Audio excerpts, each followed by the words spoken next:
ಈಗ ರೋಬೋಟ್ ಅಂದರು ಹೌದು. ಪ್ರತಿ ಕನ್ನಡ ಶಾಲೆಗೆ ಕೊಡ್ತೇವೆ ಅಂತಂದು ಹೇಳಿದ್ರು. ಕೇವಲ ಒಂದೇ ಹತ್ರ ಇತ್ತು. ಆಮೇಲೆ ಯಾವ ಶಾಲೆಗೂ ಕೊಟ್ಟಿಲ್ಲ. ಆಮೇಲೆ ಡಿಜಿಟಲ್ ಲೈಬ್ರರಿ ಮಾಡ್ತೇವೆ ಅಂತಂದು ಹೇಳ್ತಾ ಇದ್ದಾರೆ. ಇನ್ನೂ ಎಲ್ಲಿ ಯಾವುದೂ ಸಮರ್ಪಕವಾಗಿಲ್ಲ. ಒಂದು ನಾನು ಹೇಳ್ತೀನಿ, ಈಗ ಇದು ರೋಬೋಟ್ ತಗೋದು ಇದೇ ಇತ್ತು. CM ಹತ್ರ ಹೋಗಿ ಫಂಡ್ ಇದನ್ನು ಮಾಡಬೇಕಂತಿತ್ತು. ಫಂಡಿನ ಪ್ರಾಬ್ಲಮ್ ಆಗಿರೋದ್ರಿಂದ ಮೇಲೆ ಮೋದಿಯವ್ರ ಕಡೆಯಿಂದ ಫಂಡ್ ಕಡಿಮೆ ಆಗಿದೆ.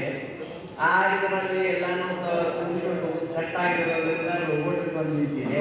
ಡಿಜಿಟಲ್ ಕ್ಯಾಮ್ರಾ ಅಂತ ಸ್ವಲ್ಪ ಮಾಡ್ಯಾರ, ಇನ್ನೂ ಮಾಡಬೇಕಾಗಿದ್ದು ಭಾಳ ಇದೆ. ಅವರು ಹಳ್ಳಿಯಿಂದ ಸಿಟಿಗೆ, ಮೊದಲು ಹಳ್ಳಿ ಆಮೇಲೆ ಸಿಟಿಗೆ ಹೇಳಿ ಮಾಡ್ತಾರ, ನಾವು ಮಾಡ್ತಾರ ಅನ್ನುವಂಥ ಇದು ಇದೆ.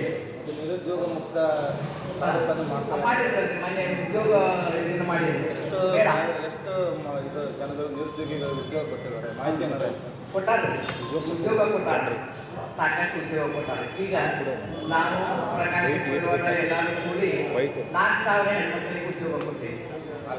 4,000 ಹೆಣ್ಮಕ್ಳಿಗೆ ಅವರು ಹೆಂಗೆ ಅಂದ್ರೆ ಒಂದು ಹಳ್ಳಿಗೆ 20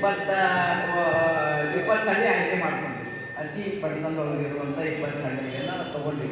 ಯಾಕಂದ್ರೆ ಹೊಲ್ದಾಗ ಕೆಲಸ ಮಾಡಿದ್ರೆ 6 ತಿಂಗಳು ಕೆಲಸ ಕೊಟ್ಟಿದ್ರು, ಮತ್ತು 6 ತಿಂಗಳ ಕಷ್ಟ. ಗೌರ್ಮೆಂಟ್ 2,000 ರೂಪಾಯಿ ಕೊಟ್ಟರೆ ಬಟ್ಟೆ ತುಂಬುವುದಿಲ್ಲ, ಅವರು ದುಡಿಬೇಕು, ಅದನ್ನು ತಗೋಬೇಕು.